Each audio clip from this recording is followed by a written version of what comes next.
नमस्कार मेरे प्यारे साथियों, स्वागत है आप सभी लोगों का अपना YouTube चैनल शिक्षित भारत में। उम्मीद करते हैं कि आप सभी लोग स्वस्थ एवं मस्त होंगे और आप लोगों का जो है एग्ज़ाम की तैयारी यूपी होमगार्ड्स की बहुत ही लाजवाब शानदार तरीके से चल रही होगी।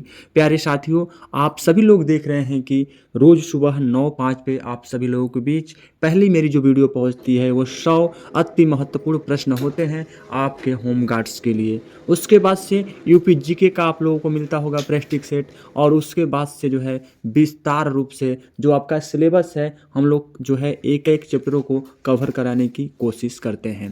प्यारे साथियों, आप सभी लोगों को बता दें कि आप लोगों का जो है मार्च तक हम लोग पूरी सिलेबस को क्लियर कर देंगे तथा आप लोगों के एक एक सेट को क्लियर करा देंगे। तो बने रहेगा हमारे चैनल में। और आप लोगों से एक चीज़ मांगते हैं मेरे प्यारे भाई, मेरे प्यारे बहन, मेरे प्यारे साथियों, कि मेरा चैनल को थोड़ा सा आप लोग शेयर कर दीजिएगा। शेयर, लाइक और सब्सक्राइब करने से आपका तो एक भी रुपया नहीं लगता है, लेकिन आपके लाइक और सब्सक्राइब से हमें मोटिवेशन मिलती है। हमें यह एहसास होता है कि मेरे साथ इतने मेरे प्यारे भाई एवं बहनों का सपोर्ट मिल रहा है, तो क्यों ना मैं इन भाई बहनों का जो सपना है, जो आखिरी उम्मीद लगा है, इनके सपने को साकार करने के लिए मैं क्यों ना ताबड़तोड़ मेहनत करूं। तो प्यारे साथियों, चलिए आज जो हम लेकर आए हैं भारत का इतिहास आपका सिलेबस के अकॉर्डिंग है। एक एक प्रश्नों को देखेंगे, एक एक प्रश्नों को मद्देनजर रखते हुए सॉल्यूशन करेंगे। तो बने रहिए हमारे वीडियो में, कॉपी और पेन लेकर साथ में बैठ जाइएगा प्यारे साथियों। एक एक प्रश्न आपके जीवन के लिए, आपके वर्दी के लिए, आपके सपनों के लिए, आपके माता पिता जो आपके प्रति है जो आश लगा कर बैठे हैं, उनके सपनों के लिए अति महत्वपूर्ण होगा। बस निवेदन है आप लोगों से प्यारे साथियों कि एक एक प्रश्नों को बारीकी से देखिएगा, है ना प्यारे साथियों, प्यारी बहनें। मैं चलता हूँ आगे की तरफ। देखिए, आज जो हम स्टार्ट करते हैं पारसी धर्म के बारे में। इससे पहले आप लोगों को जो है वेदों के बारे में बताया गया, हड़प्पा सभ्यता के बारे में बताया गया है, सिंधु सभ्यता के बारे में बताया गया है और आपके प्रमुख वेदों के बारे में बताया गया है। तो आप लोग जो इसको भी देखना होगा, ये वीडियो हमारे चैनल पे अपलोड है, आप जाकर शिक्षित भारत पर देख सकते हैं। शुरू करते हैं प्यारी बहन, शुरू करते हैं प्यारे भाई। एक एक प्रश्नों को बारीकी से देखिएगा। कह रहा है हमारा पारसी धर्म, कि पारसी धर्म का जो संस्थापक थे वो कौन है हमारा, कि जरथ्रुट, यानी कि जो क्या थे हमारे ईरानी थे। ये हमारा जो है जरथ्रुट, कौन थे ये भाई, तो ये ईरानी थे। बात करते हैं हम लोग दूसरा जो है लिखे हैं कि इनकी शिक्षाओं का संकलन जो है जेद ओवेस्ता नामक ग्रंथ में है, जो पारसियों की धार्मिक ग्रंथ है। पूछे आप लोगों से प्यारे साथियों कि जो है पारसी जो है धर्म का प्रमुख ग्रंथ कौन सा है, तो जवाब आएगा आप लोगों का जेद अवेस्ता। जेद अवेस्ता जो है पारसियों का प्रमुख धर्म ग्रंथ है। चले आगे आगे थोड़ा सा बढ़ते हैं प्यारे साथियों। तीसरा देख लीजिएगा आप लोग, पारसियों का मुख्य त्यौहार कौन सा था, तो वो था नवरोज। नवरोज, ये रहा आप लोगों से पारसी धर्म से महत्वपूर्ण प्रश्न। आगे बढ़े प्यारी बहन, थोड़ा सा आप लोग कमेंट करके ज़रूर बताइएगा कि हमारा बताने का तरीका कैसा है आप सभी लोगों को। चलिए आगे बढ़ते हैं सिख धर्म। सिख धर्म के बारे में थोड़ा सा जानते हैं। यानी सिख धर्म की स्थापना गुरु नानक देव ने की थी। ये सिखों के पहले गुरु थे। आप लोगों से पूछे कि सिख धर्म की स्थापना किसने की थी, तो जवाब होगा गुरु नानक देव ने। सिखों की क्या थे, पहले गुरु थे। आइए थोड़ा सा आगे बढ़ते हैं हम लोग, थोड़ा सा आगे बढ़ते हैं प्यारे साथियों।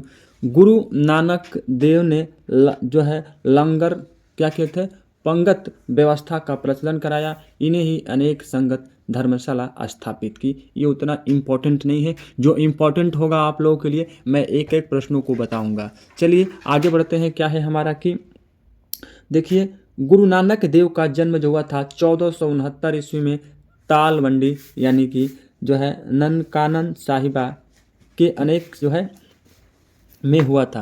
ये देखिए, आप लोगों से प्रश्न पूछे कि गुरु नानक देव का जन्म कब हुआ था, तो याद रखिएगा 1469, और कहाँ हुआ था, तो तालवंडी में। यही दो प्रश्न यहाँ से बन सकता है, तो याद रखिएगा आप लोग। आगे थोड़ा सा बढ़ते हैं।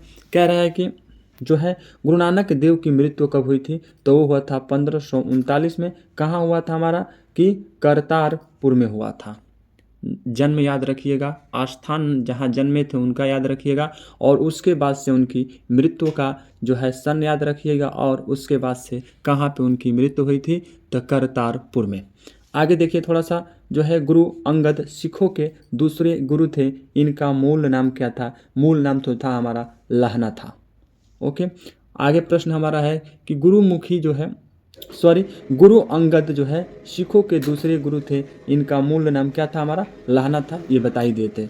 अगला प्रश्न हमारा कह रहा है क्या कि गुरुमुखी लिपि का आरंभ गुरु अंगद देव ने किया था। गुरु अंगद ने किया था। आप लोगों से प्रश्न पूछेगा कि बताइए गुरुमुखी लिपि का आरंभ किसने किया था, तो जवाब होगा अंगद ने, जवाब होगा गुरु अंगद ने। आइए अगला प्रश्न देखते हैं। गुरु अर्जुन देव यानी सिखों के 5वें गुरु थे, उन्होंने जो है आदि ग्रंथ की रचना की थी, आदि ग्रंथ की रचना की थी। आगे बढ़ते हैं, हम लोग देखते हैं का मुगल बादशाह जहांगीर ने गुरु अनुज देव की हत्या 1606 में क्या की थी? 1606 में, यानी कि राजकुमार जो है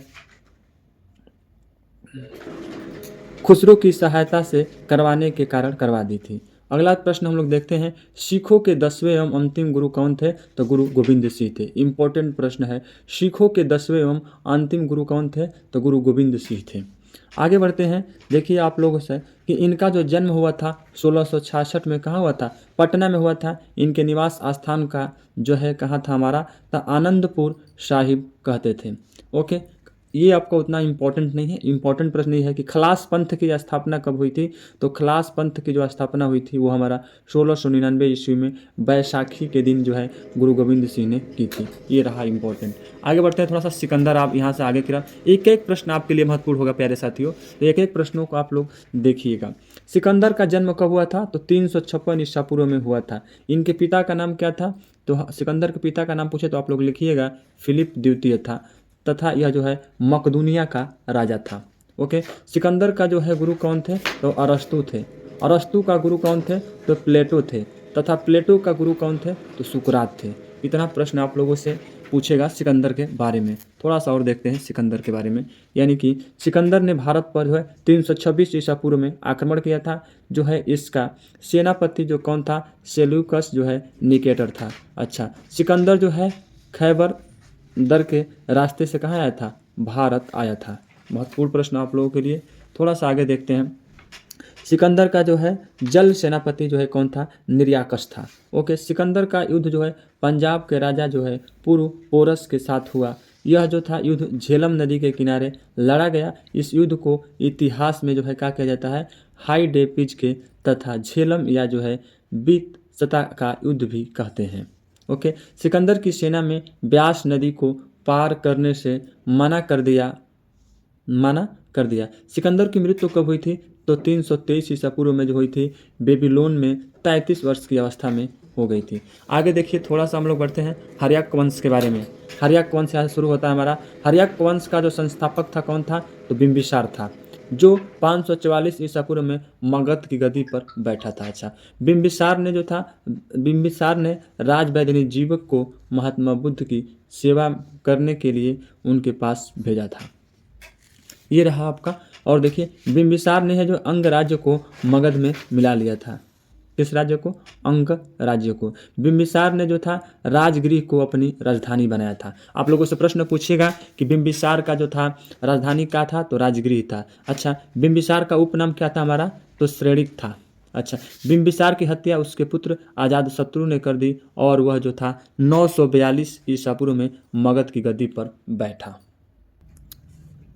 अजात शत्रु का उपनाम क्या था बाबू? तो उपनाम जो था हमारा कुड़िक था। अच्छा, अजात शत्रु की हत्या उसके पुत्र जो की थी, किसने की थी? उदयन ने कर दी थी। ओके, उदयन ने गंगा एवं सोन नदी के संगम पर जो है पाटलिपुत्र नगर की स्थापना की थी। वह जैन धर्म का जो था क्या था? अनुयायी था। हर्यक वंश का अंतिम राजा कौन था? उदयन का पुत्र था जो था वो था हमारा नागदशक। इस तरह से आपका समाप्त होता है। अब आते हैं हम लोग शिशुनाग वंश।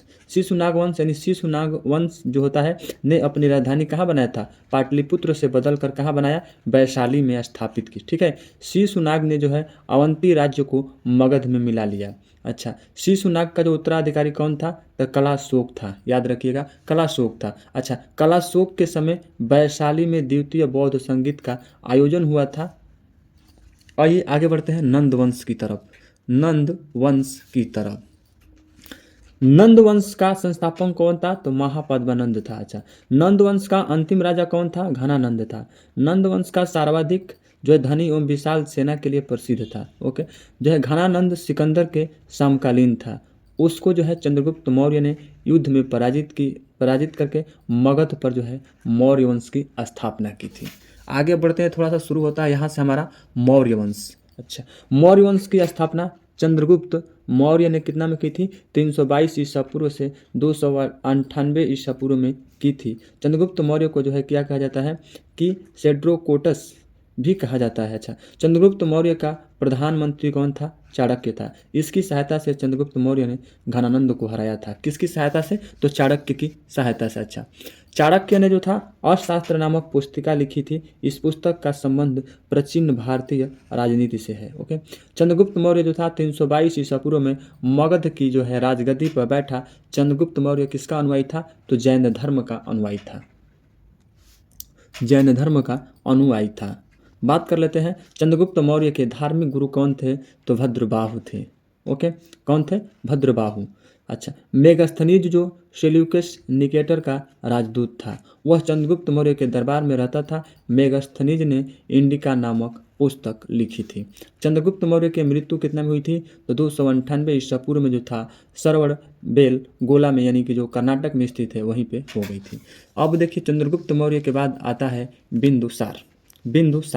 बिंदुसार यानी कि हमारा 298 ईसा पूर्व से 273 ईसा पूर्व तक जो था बिंदुसार के बारे में जानते हैं। चंद्रगुप्त मौर्य का जो था उत्तराधिकारी कौन था, तो बिंदुसार था, जो 298 ईसा पूर्व में मगध की गद्दी पर बैठा। अच्छा, बिंदुसार को जो था अमित्रघात भी कहते हैं। अमित्रघात का अर्थ क्या होता है, तो विनाशक होता है। अच्छा, सीरिया के शासक जो था एंटियोकस प्रथम ने जो था डायमेकस नामक एक राजदूत को बिंदुसार के दरबार में भेजा था। बिंदुसार को जो था वायु पुराण में जो है भद्रसार तथा जैन ग्रंथों में जो था सिंहासन कहा गया। आइए उसके बाद से अशोक के बारे में जानते हैं। अशोक यानी कि 273 ईसा पूर्व से 232 ईसा पूर्व तक जो था बिंदुसार का उत्तराधिकारी कौन था, अशोक महान हुआ, जो 269 ईसा पूर्व में मगध की राजगद्दी पर बैठा। अशोक ने कश्मीर में श्रीनगर नामक नगर बसाया था। राजगद्दी पर बैठने के समय अशोक कहाँ का राजा था, तो अवंती का राज्यपाल था। पुराणों में अशोक को क्या कहा जाता है, अशोक वर्धन कहा गया। अशोक ने जो है राजगद्दी पर बैठने के 8 वर्ष बाद यानी कि 261 ईसा पूर्व में कालिंग पर आक्रमण कर दिया और कालिंग की राजधानी क्या थी, जो तोसली पर अधिकार कर लिया। अशोक के पहले शिलालेख में जो है पशु बलि की निंदा की गई है। अशोक के कौन से जो है पूछेगा कि शिलालेख में जो है पशु बलि की निंदा की गई है, तो पहले शिलालेख में। अच्छा, कालिंग के युद्ध का वर्णन 13वें शिलालेख में मिलता है। आप लोगों से पूछे प्रश्न में कि जो था यानी कालिंग के युद्ध का वर्णन अशोक के कितने शिलालेखों में मिलता है, तो 13वें शिलालेख में मिलता है। अशोक का जो था धार्मिक गुरु कौन था, तो उपगुप्त था, जो अशोक की माता का नाम जो था क्या था हमारा, कि शुभ द्रागी था। अशोक ने बौद्ध धर्म के प्रचार के लिए अपने पुत्र महेंद्र एवं पुत्री जो था संघमित्रा को श्रीलंका भेजा था। अशोक के शिलालेख जो थे 1837 ईसा पूर्व में सर्वप्रथम जो था जेम्स प्रिंसेप ने पढ़े। उसके बाद से थे, देखिए थोड़ा सा आगे बढ़ते हैं। अशोक के पहले शिलालेख में जो मिलता है वो पशुपति की निंदा की गई है। मगध पर मौर्य शासन यानी 322 ईसा पूर्व से जो था 185 ईसा पूर्व यानी 137 वर्षों तक रहा। मौर्य वंश का अंतिम शासक कौन था, तो बृहद्रथ था। ओके, इसकी हत्या इसके सेनापति जो था पुष्यमित्र शंगु ने की थी। तो इस तरह से आप सभी लोगों के बीच इतना ही रखते हैं। आपके जो है महत्वपूर्ण प्रश्न रहा है आपके भारत के इतिहास से।